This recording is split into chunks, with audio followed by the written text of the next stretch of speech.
welcome to another Flex Innovations Plug and Play series video. In this video, we're going to show you how to set up another one of our plug and play models, the Pirana.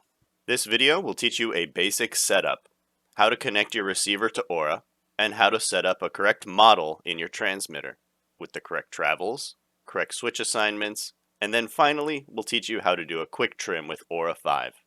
For this video, we chose to use Futaba.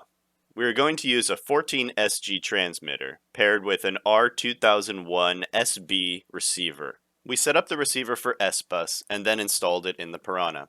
We connected it to Aura port B using the servo cable provided. To set up a basic Pirana profile in your transmitter, make an airplane with a normal wing, one aileron, and normal tail. Assign a 3-position switch channel 5 for flight modes. Make sure that your endpoints are set to 125% for aileron, elevator, and rudder. Make sure that your throttle and channel 5 remain at 100%. I handed the transmitter and plane over to Rocky for the maiden flight. Remember, be like Rocky, and perform safe flying when attempting launch assist. We used Aura 5's launch assist feature and got Pirana in the air no problems, and began to trim out for flat and level flight in mode 2.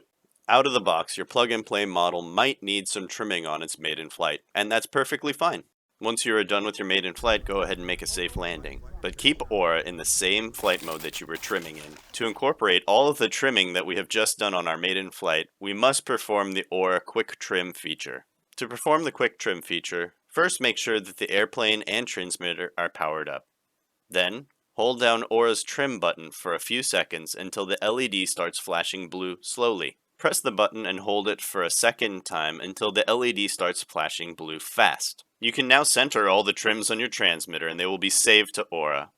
To reset Aura, just hold the trim button down for a few seconds until the LEDs show solid green and solid orange, or just power down the airplane. And that's it, everybody. Your Flex Super PNP model setup is now complete. If you have any questions, comments, or concerns, feel free to reach out. Thanks for watching, everybody.